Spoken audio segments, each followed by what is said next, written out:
हाय दोस्तों, हम जानेंगे साइंस के कुछ महत्वपूर्ण क्वेश्चनों के बारे में जो आजकल एग्जाम में पूछे जा रहे हैं।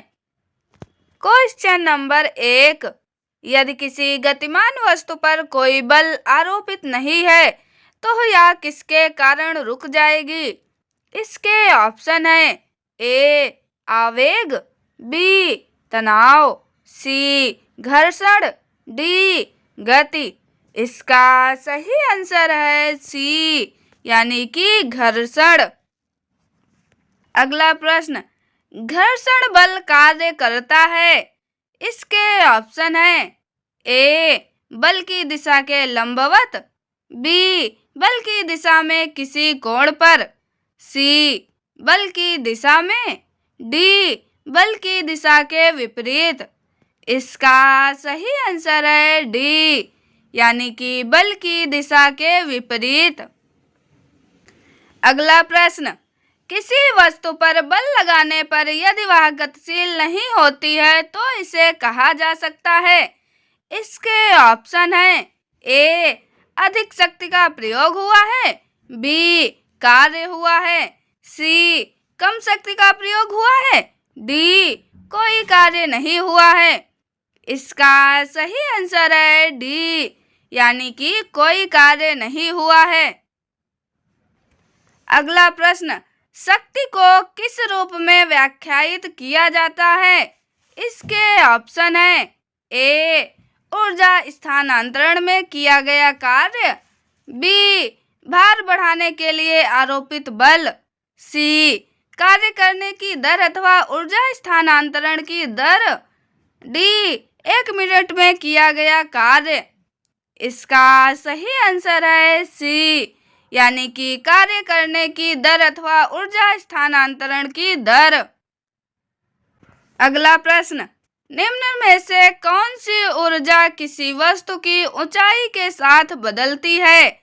इसके ऑप्शन है ए गतिज ऊर्जा, बी परमाणु ऊर्जा, सी रासायनिक ऊर्जा, डी स्थितिज ऊर्जा। इसका सही आंसर है डी यानी कि स्थितिज ऊर्जा। अगला प्रश्न, एक संपीड़ित स्प्रिंग में कौन सी ऊर्जा होती है? इसके ऑप्शन है ए स्थितिज, बी रासायनिक, सी गतिज, डी विद्युत। इसका सही आंसर है ए यानी कि स्थितिज। अगला प्रश्न, यांत्रिक ऊर्जा माइनस गतिज ऊर्जा बराबर क्या होगा? इसके ऑप्शन है ए रासायनिक ऊर्जा, बी स्थितिज ऊर्जा, सी विद्युत ऊर्जा, डी नाभिकीय ऊर्जा। इसका सही आंसर है बी यानी कि स्थितिज ऊर्जा। अगला प्रश्न, यदि दो वस्तुओं के द्रव्यमान को 3 गुना कर दिया जाए तो दोनों वस्तुओं के बीच बल होगा। इसके ऑप्शन है ए बल 2 गुना होगा, बी बल समान होगा, सी बल 9 गुना होगा, डी बल 3 गुना होगा। इसका सही आंसर है सी यानी कि बल 9 गुना होगा। अगला प्रश्न, आकार में बदलाव के कारण शरीर द्वारा प्राप्त ऊर्जा को कहा जाता है?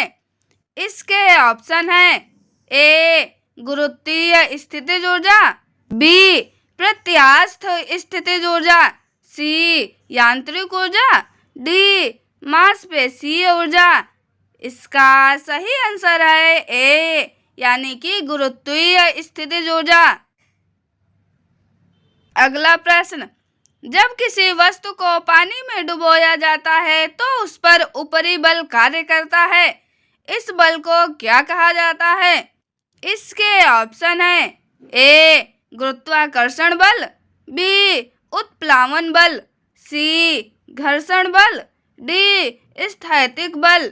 इसका सही आंसर है बी यानी कि उत्प्लावन बल। अगला प्रश्न, उत्प्लावन बल का परिमाण तरल के किस पदार्थ पर निर्भर करता है? इसके ऑप्शन है ए द्रव्यमान, बी घनत्व, सी तापमान, डी आयतन।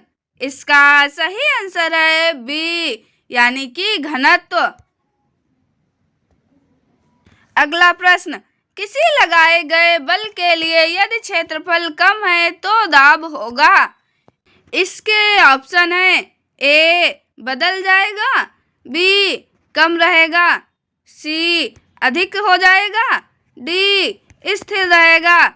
इसका सही आंसर है सी यानी कि अधिक हो जाएगा। अगला प्रश्न, थ्रस्ट प्रति इकाई क्षेत्र को क्या कहा जाता है। इसके ऑप्शन है ए वस्तुमान, बी बल, सी दाब, डी क्षेत्रफल। इसका सही आंसर है सी यानी कि दाब। अगला प्रश्न, कणों की अधिकतम गतिज ऊर्जा किसमें होती है। इसके ऑप्शन है ए गैस, बी ठोस, सी तरल, डी मेटालॉइड। इसका सही आंसर है ए यानी कि गैस। अगला प्रश्न, ठोस के पिघलने के दौरान इसका तापमान क्या होगा। इसके ऑप्शन है ए ठोस की प्रकृति के अनुसार बढ़ या घट सकता है, बी बढ़ता है, सी घटता है, डी परिवर्तित नहीं होता है। इसका सही आंसर है डी यानी कि परिवर्तित नहीं होता है।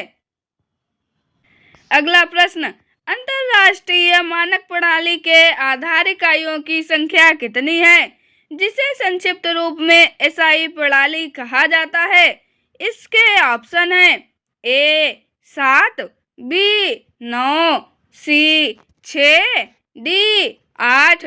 इसका सही आंसर है ए यानी कि 7। अगला प्रश्न, ध्वनि का मात्रक क्या है। इसके ऑप्शन है A decimal, B decibel, C bit, D byte. इसका सही आंसर है बी यानी कि डेसिबल। अगला प्रश्न, प्रकाश वर्ष किसका मात्रक है।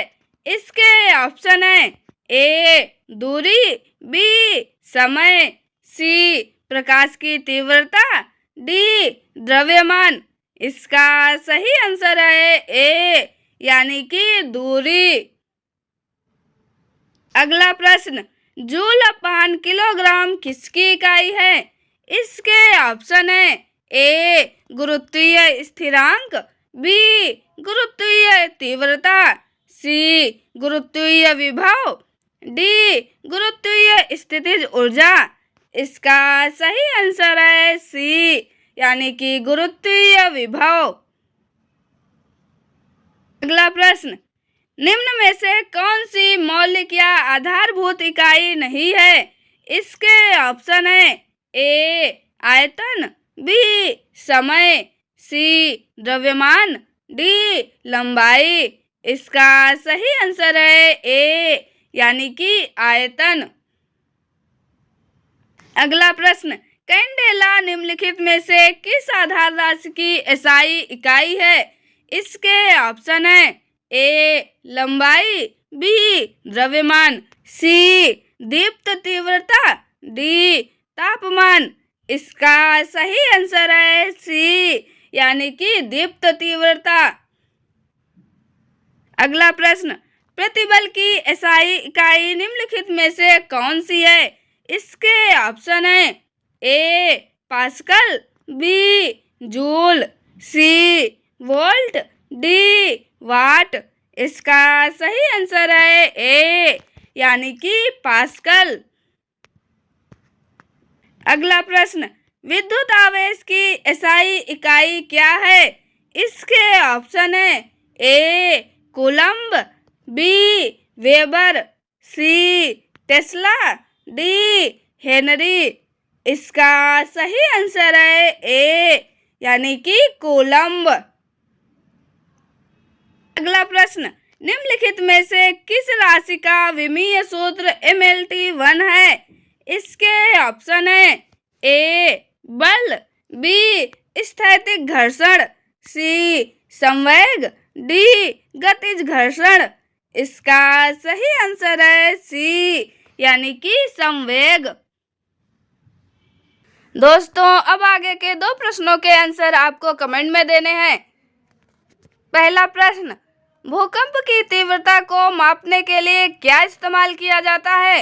इसके ऑप्शन है ए मैट्रिक पैमाना, बी रिएक्टर पैमाना, सी एपीसेंटर पैमाना, डी भूकंप पैमाना। दूसरा क्वेश्चन है, निम्नलिखित में से किस उपकरण का उपयोग अवशोषित या विकसित ऊष्मा को मापने के लिए किया जाता है? इसके ऑप्शन है ए कैलोरीमीटर, बी सीलोमीटर, सी कोलोमीटर, डी क्लिनोमीटर। इन दोनों प्रश्नों का आंसर हम कल के वीडियो में बताएंगे। आपको ये कंटेंट कैसा लगा कमेंट में जरूर बताएं। चैनल को लाइक, शेयर और सब्सक्राइब जरूर करें। मिलते हैं अगले वीडियो में। Thank you.